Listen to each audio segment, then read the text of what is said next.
ಚಿಕ್ಕಬಳ್ಳಾಪುರ ಪರಿಶಿಷ್ಟ ಜಾತಿಗಳ ಜನಸಂಖ್ಯೆ ಆಧಾರಿತ ಒಳ ಮೀಸಲಾತಿಗೆ ಸಂಬಂಧಿಸಿದ ನಿವೃತ್ತ ನ್ಯಾಯಮೂರ್ತಿ ನಾಗಮೋಹನ್ ದಾಸ್ ಅವರ ವರದಿಯನ್ನು ತಿರಸ್ಕರಿಸಬೇಕೆಂದು ಒತ್ತಾಯಿಸಿ ಕರ್ನಾಟಕ ರಾಜ್ಯ ಬಲಗೈ ಜಾತಿಗಳ ಒಕ್ಕೂಟದ ವತಿಯಿಂದ ಒಕ್ಕೂಟದ ಜಿಲ್ಲಾ ಸಮಿತಿ ಅಧ್ಯಕ್ಷ ಶ್ರೀನಿವಾಸಪ್ಪ ಅವರ ನೇತೃತ್ವದಲ್ಲಿ ಚಿಕ್ಕಬಳ್ಳಾಪುರದಲ್ಲಿ ಭಾರೀ ಪ್ರತಿಭಟನೆ ನಡೆಯಿತು. ನಗರದ ಅಂಬೇಡ್ಕರ್ ಭವನದಿಂದ ಸಾವಿರಾರು ಸಂಖ್ಯೆಯಲ್ಲಿ ಸೇರಿದ್ದ ಸಮುದಾಯದ ಜನರು ತೀವ್ರ ಬಿಸಿಲನ್ನು ಲೆಕ್ಕಿಸದೆ ಹೊರವಲಯದ ಜಿಲ್ಲಾಡಳಿತ ಭವನದ ಮುಂಭಾಗಕ್ಕೆ ಮೆರವಣಿಗೆ ನಡೆಸಿ ಪ್ರತಿಭಟನೆ ನಡೆಸಿದರು.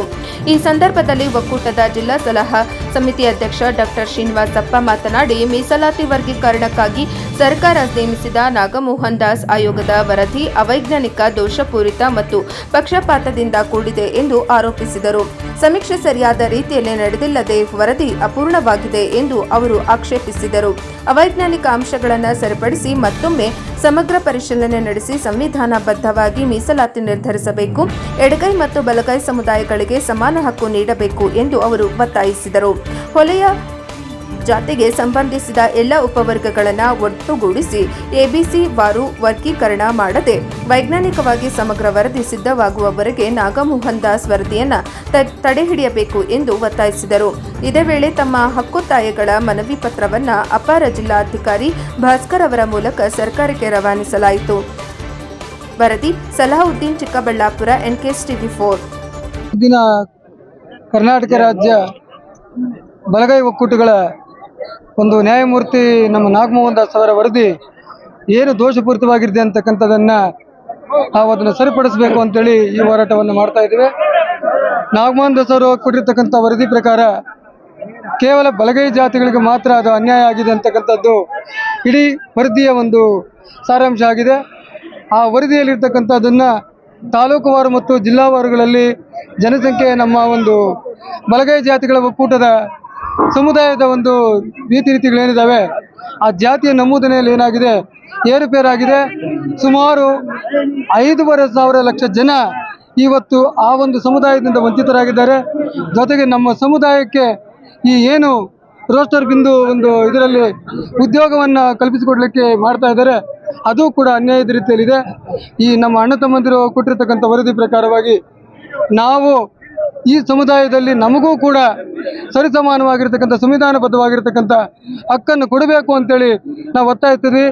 ಯಾವುದೇ ಜಾತಿಯನ್ನು ನಾವು ಇವತ್ತು ಅಲಗಳೆದಾಗಲಿ ಅಥವಾ ನಮ್ಮ ಅಣ್ಣ ತಮ್ಮಂದಿರಿಗೆ ನಾವು ದ್ರೋಹ ಬಗೆತಕ್ಕಂಥದ್ದಾಗಲಿ ಯಾವುದೇ ವಿಧವಾಗಿರ್ತಕ್ಕಂಥ ಒಂದು ಹಕ್ಕನ್ನು ಕಿತ್ತು ನಮಗೆ ಕೊಡಿ, ನಾವು ಅದರಿಂದ ನಾವು ಜೀವನ ಮಾಡ್ತೀವಿ ಅಂತ ಹೇಳ್ತಕ್ಕಂಥದ್ದೆಲ್ಲ ನಮ್ಮದು. ನಾವು ಯಾವುದೇ ನಮ್ಮ ಸಂಪುಟ ಸಚಿವರಾಗ್ಬೋದು ಅಥವಾ ನಮ್ಮ ಪದಾಧಿಕಾರಿಗಳಾಗ್ಬೋದು, ಯಾರೇ ಆಗ್ಬೋದು, ಯಾರೂ ಕೂಡ ಇದಕ್ಕೆ ಒಂದು ದುರುದ್ದೇಶದಿಂದ ನಾವು ಇಟ್ಕೊಂಡು ಈ ಹೋರಾಟವನ್ನು ಮಾಡ್ತಾ ಇಲ್ಲ. ನಮಗೆ ಸಂವಿಧಾನಬದ್ಧವಾಗಿರ್ತಕ್ಕಂಥ ಹಕ್ಕನ್ನು ಕೊಡಲೇಬೇಕು. ಅದು ನ್ಯಾಯಯುತವಾಗಿರ್ತಕ್ಕಂಥದ್ದು, ನಮ್ಮ ಸಮುದಾಯಕ್ಕೆ ಸೇರಬೇಕಾಗಿರ್ತಕ್ಕಂಥದ್ದು. ಬಾಬಾ ಸಾಹೇಬ್ ಅಂಬೇಡ್ಕರ್ ಅವರು ಏನು ಸಂವಿಧಾನ ಬರೋದು 2 ಜಾತಿಗಳು ಕೂಡ ಸರಿಸಮಾನವಾಗಿರ್ತಕ್ಕಂಥ ಹಕ್ಕನ್ನು ಕೊಟ್ಟಿದ್ದಾರೆ, ಅದು ನಮಗೆ ಸಮರ್ಪಕವಾಗಿ ಅರಿಯಲಿ ಅಂತೇಳಿ ಬರಲಿ ಅಂತಕ್ಕಂಥ ಒಂದು ಹೋರಾಟವನ್ನು ಮಾಡ್ತಾ ಇದ್ದೀವಿ. ನನ್ನ 8 ತಾಲೂಕುಗಳಿಂದ ಏನು ನಮ್ಮ ಕುಲ ಬಾಂಧವರು ಇವತ್ತು ಈ ಕಾರ್ಯಕ್ರಮಕ್ಕೆ ಬಂದಿದ್ದಾರೆ, ನನ್ನ ಪದಾಧಿಕಾರಿಗಳಾಗಿರ್ಬೋದು ಅಥವಾ ತಾಲೂಕು ಅಧ್ಯಕ್ಷರಾಗ್ಬೋದು, ಅಣ್ಣ ತಮ್ಮಂದಿರಾಗ್ಬೋದು, ಎಲ್ಲರೂ ಹಿರಿಯರು ಏನು ಅಣ್ಣ ತಮ್ಮಂದ ಅಕ್ಕ ತಂಗಿರು ಎಲ್ಲರೂ ಈ ಕಾರ್ಯಕ್ರಮಕ್ಕೆ ಆಗಮಿಸಿದ್ದಾರೆ.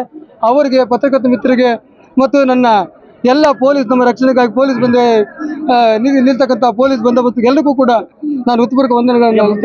ಅನುಚ್ಛೇದ ಏನು 15, 16 ಅದು 6 ಮತ್ತು 7 ಅನುಚ್ಛೇದಗಳು ಮಾಡದಿರೋನೇ ಇವರು ಮಾಡ್ತಾ ಇರೋದು ಎಲ್ಲಿವರೆಗೂ ಸರಿ ಅನಿಸುತ್ತೆ ಸರ್? ಅದು ಎಲ್ಲಿವರೆಗೂ ಸರಿ ಅಂತಂತಲ್ಲ, ಸಂವಿಧಾನಬದ್ಧವಾಗಿ ಅವರ ಒಂದು ರಾಜಕೀಯ ಅಥವಾ ಬೇರೆ ದುರುದ್ದೇಶಕ್ಕಾಗಿ ಅದನ್ನು ತಿದ್ದುಪಡಿ ಮೂಲ ಸಂವಿಧಾನವನ್ನು ತಿದ್ದುಪಡಿ ಮಾಡಿಕೊಂಡು ಈ ಥರ ಒಂದು ಅನ್ಯಾಯಗಳು ನಡೀತಾ ಇದ್ದಾವೆ. ರಾಜಕೀಯ ಪ್ರೇರಿತರಿಗೆ ಮಾಡ್ತಕ್ಕಂಥ ಕೆಲಸಗಳವು. ಆದರೆ ಮೂಲ ಬೇರೆ ಕೇಳಿದೇನೆ ಮೂಲ ಬೇರೆ ಕಿತ್ತನೆ ಮರ ಬೀಳ್ತಕ್ಕಂಥದ್ದು. ಹಾಗಾಗಿ ಈ ಕೂಟಗಾರರು ಎಷ್ಟು ಬಂದು ಪಕ್ಕದಲ್ಲಿ ಬೇರೆಗಳು ಹೋದರೂ ಕೂಡ ಅದು ಪ್ರಯೋಜನ ಆಗೋದಿಲ್ಲ. ಅಂಬೇಡ್ಕರ್ ಅವರು ಕೊಟ್ಟಿರ್ತಕ್ಕಂಥ ಶಾಸನ ಏನಿದೆ, ಸಂವಿಧಾನ ಏನಿದೆ, ಅದು ನಮ್ಗೆ ಇವತ್ತಲ್ಲ ನಾಳೆ ನ್ಯಾಯ ಕೊಡುತ್ತೆ ಅಂತಕ್ಕಂಥ ಒಂದು ಭರವಸೆ ನನಗಿದೆ. ನನ್ನ ಕುಲಬಾಂಧವರಿಗೂ ಅದು ಸಾರಾಸಟ್ಟಾಗಿದೆ ಅಂತೇಳಿ ಹೇಳಕ್ಕೆ ನಾನು ಇಷ್ಟಪಡ್ತೀನಿ.